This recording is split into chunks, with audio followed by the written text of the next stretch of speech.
Hi, everyone. Stephen Van Tassel here, wildlife control consultant, bringing you another episode of Living the Wildlife as part of the Pest Geek podcast family. Hey, glad to have you on board.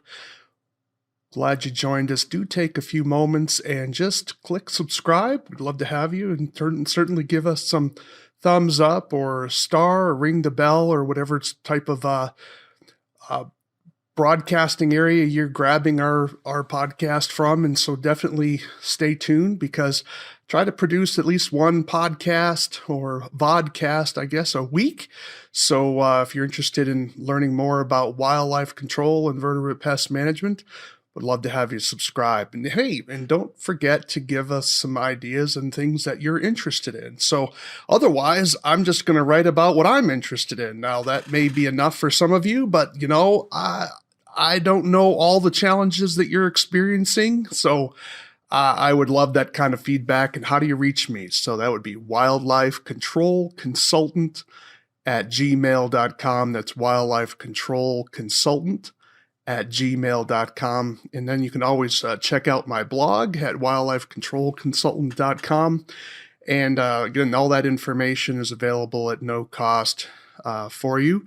And check out some of the other things that we're selling on the site. And so my mission here is to help you become more productive and informed about the opportunities and risks involved in wildlife control or vertebrate pest management, depending on how you want to define it. So again, glad to have you on board. And so I'm really excited about the presentation and topic that I'm doing today, because we're really getting geeky. Remember, this is the Pest Geek podcast family, and we're allowed to get geeky. We're going to get into some weeds today, because I'm going to try to help you answer the question, how do you know whether one bait is better than another bait? Have you ever thought about that? This is one of the great mysteries in wildlife control, because the fact of the matter is that, bait making is sort of like, it's secretive and it's nuanced, and it involves a lot of variables. It's kind of like things in the past when they were always trying to, like alchemy, they were trying to convert lead into gold. And so it had a little mystery to it. It has some chemistry, and it has a magical sense to it. And we're all looking for that one bait that just simply pulls the animals in from miles away to do what we want them to do. Well, it's certainly, obviously the truth is different than that, but it's certainly cool. A lot of respect for bait manufacturers. There are some good ones out there. But do we really have good data about which baits work best? Because ultimately, it doesn't matter whether the bait works great in another state. You need to find out, do your baits work great in your area? That's what matters. So, and here's the problem. You say, well, I have an idea of what it is, and, because I do this and this and this. But yeah, but the problem is that we rely on memory. I doubt many of you out there are actually taking the time to write down what you used in a trap, what were the results of that on a day-to-day basis. Because we have there's a lot of fallacies in terms of research, in terms of relying on your memory. One of them is called the recency fallacy, or the recency error. And what that means is that when we're evaluating results of our work, we tend to remember what happened most recently. So we may be using a particular bait and we're like, yeah, the last 3 times I used it, man, I just hammered those animals. But we forget about the previous 10 times where it didn't work. Because maybe there was too much time separated. Maybe we're trying to trap a specific animal that we don't do ordinarily. And, we did it maybe 2 years ago, and then we started again, and we're using this new bait we pulled off the shelf or purchased or whatever, and it's really working well. But maybe we used the same bait 2 years ago and forgot. So that's called the recency error, and it happens a lot. And I know everyone thinks their memory is better than others, but if you're not writing it down, you're not getting solid data. And this is the problem of what's called anecdotal information. In our industry, I understand that's often all that we have, but we can do better. And I'm going to encourage you to take a few moments and really drill down into some of the work that you're doing, because I believe that a small portion of your time needs to be dedicated to research. Now, you're not going to be publishing this per se necessarily, but you need to be thinking about, how do I improve my business? Because a lot of times we get into a rut, and then we're not perceiving that the economic situation is changing, and we get what's called caught out. And all of a sudden, we think we had a good business model and something revolutionized in the industry. We have maybe a new competitor. Maybe there's been a regulation change. Who knows? And we're not ready for it. Doing your own research and learning your own data is one of the ways that you can keep an edge over your competition, and making sure that you're not always looking behind your shoulder, where's my competition, that you're just pressing on and you're making them watch you. All right, enough of that. So how do we determine in a more scientific manner which of two baits? You have bait A or bait 1 and bait 2. How do you know which one is better than the other? Well, you have to set up a test, and you have to make it as even-handed as possible. You have to make sure that you're using the right amount of bait, that you make sure you're using the bait, you're positioning the baits appropriately with those baits. You got to make sure that that the opportunity for an animal to enter that trap is relatively equal. And you're going to do it over a consistent basis over a period of time. So you have to be sure you have to set up the experiment. So you're going to have, let's say we're going to test bait 1 and bait 2, and let's say we're going after raccoon. So you're going to have to put at least 2 traps at a location. Bait 1 with bait the first trap with bait 1, bait the second trap with bait 2, and you're going to have to make sure that they're positioned in a manner that allows that raccoon equal access to the trap. And if you're not sure, then you have to sort of let every other job switch directions. Maybe use a compass dial or something. You're trying to reduce the number of variables involved. Now, I would encourage you, if you're doing this, is that you're always doing this test in the same type of conditions. That is maybe a domiciled raccoon, that you're never going to put this test out when you're dealing with raccoons that are transient. Okay. But that's just me. You can certainly do this with transient raccoons, but I would think it would be important not to mix and match transient raccoon damage versus domicile damage. If you're not familiar with what that means, is domicile damage means the raccoons are living on the client's property, maybe in an attic, in the basement, underneath the shed. That's domicile damage. Transient damage is when the raccoons are visiting the client's property, performing damage, maybe raiding the grapes or tearing up the turf or raiding the trash cans or whatever, but they're not living on the property. That's transient damage. My advice to you would be, if you're going to be testing baits, if you're going to test them on transient raccoons, then make all of your events transient raccoons, or all your events domiciled raccoons. I'm not sure I would mix and match them, but it's your call, right? It's your business, but you just want to make sure you're trying to reduce as many variables as possible. You want to make sure you're using clean traps, or if you're not, then you're always being careful not to use bait 1 in a trap where you use bait 2, because you don't want to have cross contamination, right? That's going to really screw things up. Got to make sure your hands are clean so that you're not cross contaminating these traps, right? So think of it like you're trying to eliminate all of those particular variables. Okay. That's your setup. Now, how do you organize your data? All right. So I'm going to use an Excel spreadsheet here. So let me pull it up. So here's our Excel spreadsheet. Notice I have the dates. Again, I just sort of created this data. This is not my research. I'm just creating this as an illustration for you. So I'm hoping you're going to be able to see this. Let me see if I kind of zoom in a little bit better here. Okay. Let me blow this up a little bit more.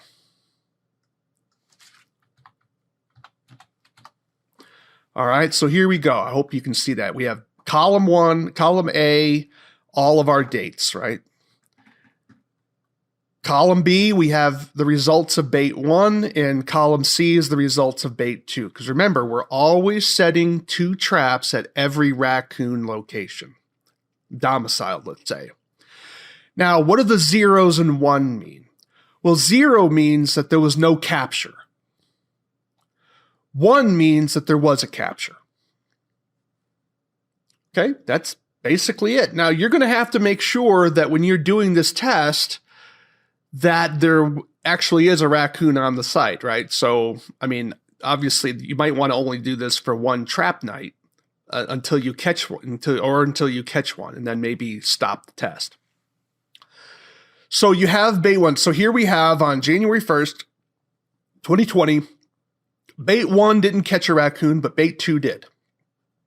There you go. And you're just going to keep doing this over time.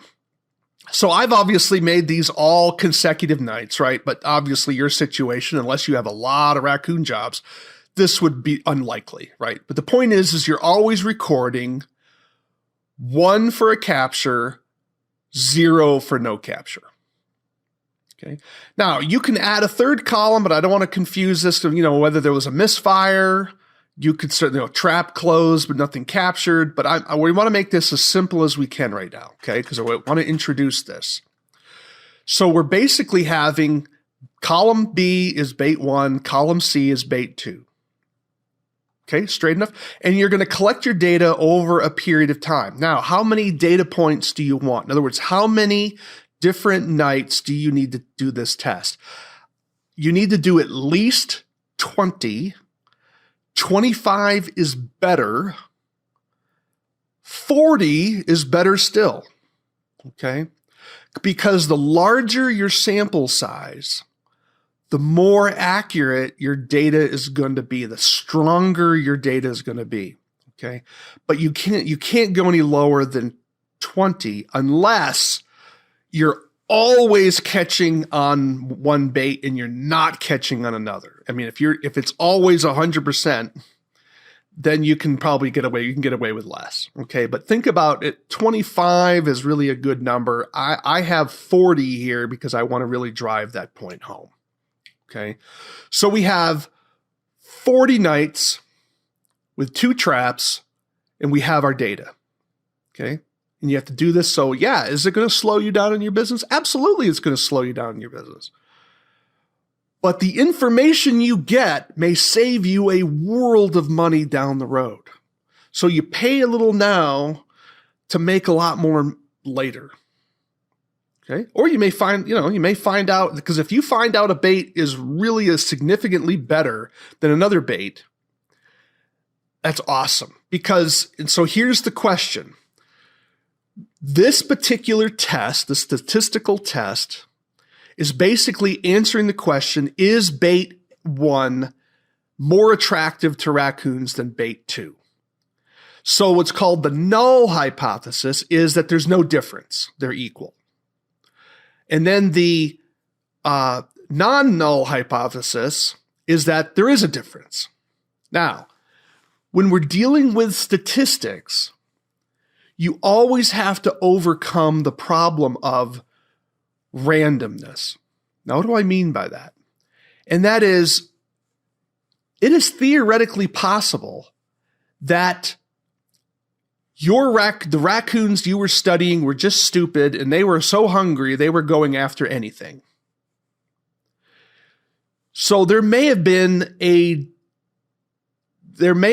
other words, one bait may have just been getting lucky because for some reason or other, you always put that bait closer to the entrance hole than the other bait. And so therefore the raccoons were hungry. These 40 nights, the raccoons were hungrier and they always went into bait 1 because for some reason you put your trap closer to the door on bait 1. So to overcome this issue of just pure luck, we have to put what's called a significance value. In other words, what type of difference do we want to look for other than just random chance? And typically that's known as the p-value. I don't know why it's called p-value, maybe probability is probably why. But typically it's what's called a 5 percentile, because if you take some dice and roll the dice, what is the possibility of you getting snake eyes 5 times in a row? Pretty rare, right? It's pretty hard to do snake eyes 5 times in a row, but it's possible. So that's the same way when we're doing this test, we can say, what number am I going to look for? What probability level am I going to look for to say that bait 1 is better than bait 2 or bait 2 is better than 0.1? Now, typically researchers use what's called a 5% probability level. And that is, if the difference between these two results is a 5% probability level, that is, there's only a 5% chance that the results I'm getting are luck, I'm going to take that as real. Because if someone had dice and they've rolled 5 snake eyes in front of you, you'd probably think, that's probably loaded dice. There's a weight in there somewhere. So that's what you want to have that kind of probability. And so typically that's known as a p-value, and 5% is the number. So we're going to do something here called a t-test. Okay, you don't have to know what all that means, but what we're doing is the t-test says we're going to average the results of column B, and then we're going to average the results of column C, that's bait 2, and then we're going to see, are the means, that's the average, are the means of these two results different enough to suggest that one bait is better than another up to a 5% probability level. Okay, now I know this is pretty abstract. Bear with me. It will make more sense as we go on. So again, we have our data. Bait 1, bait 2, we have our dates, but bait 1, bait 2. So what the first thing we're going to do is we're going to come down here and we're going to do a sum. We're going to sum these columns. And so with Excel, it's really easy. We're going to go up to home and we're going to do an auto sum, and that's B2 to 41, and we're just going to hit enter. So there are 23 times out of 40 raccoons came into this trap. Now we're going to do the same thing for column C. We're going to auto sum it. Hit return. But yet only on the same number of nights, bait 2 only got 13 raccoons. Now that's a pretty big difference. Okay. So now we're going to do the next one and we're going to average it. And so we're going to come up here to auto sum again and we're going to do average. Now this says B2 to 42. Now that's obvious. We don't want to average our sums, right? So we're going to change this to row 41. Hit return. And then we're going to do the same thing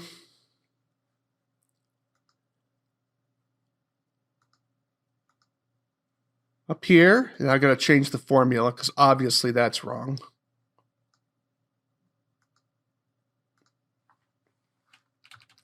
Bear with me here.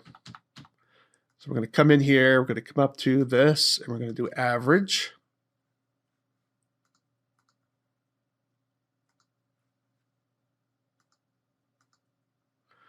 Again, we're changing this to 41.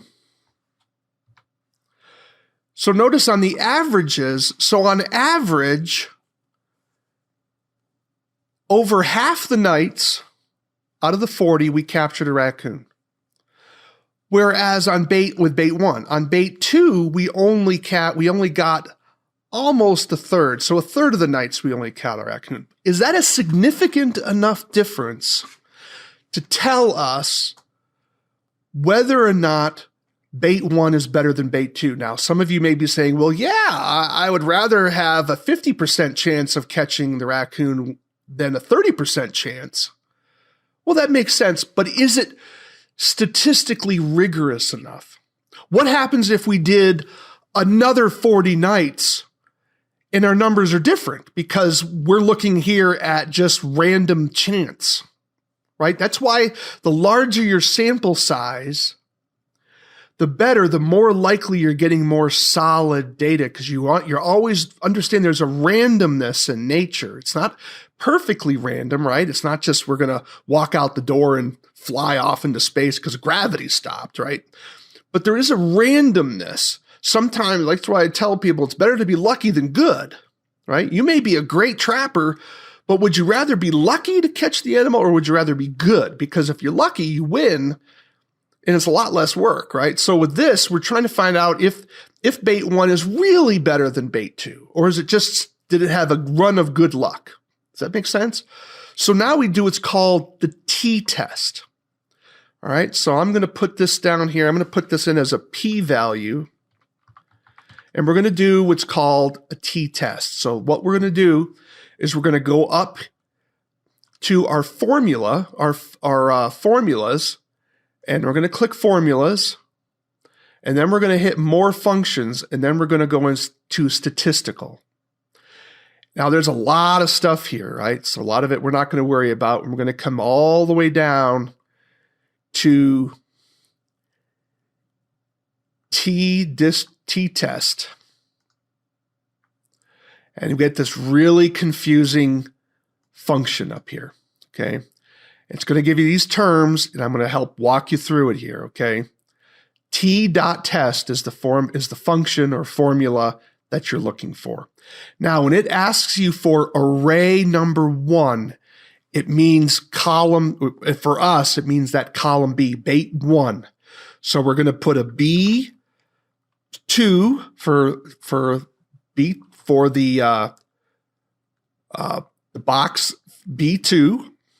We're going to put a colon, which means all of the rows all the way down to B41, to row 41. Okay, does that make sense? So let me kind of scroll up here for you. We're going from B2, and we're getting this whole column all the way down to B41. That's array number 1. Then we're going to do the next, we're going to do bait 2, which is C, column C2, also to C, colon 41. Now, when it asks you for the tails, I'm going to draw a little something here for you so that you understand when we talk about probability distributions. You probably heard of something called the bell curve.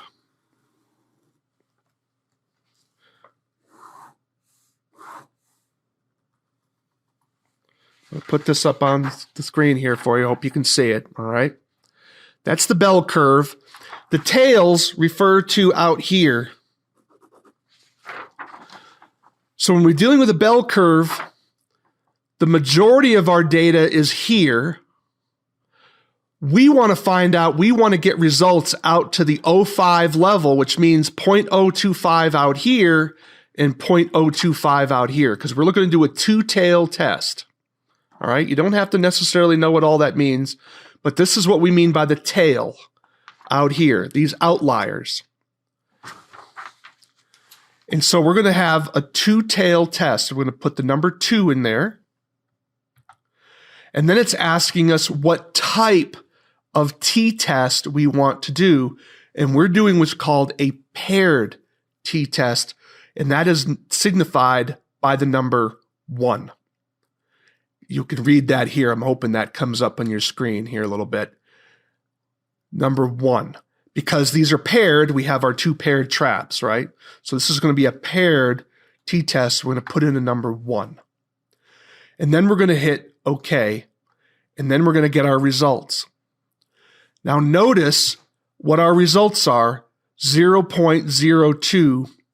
So our significance value, if you remember what we said here, was 0.05, because we said we would want to go for a 5% significance level. And that is, there's only a 1 out of 20 chance that the numbers we have here are just luck.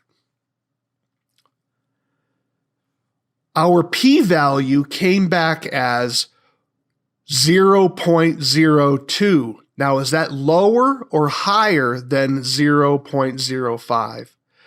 The answer is lower.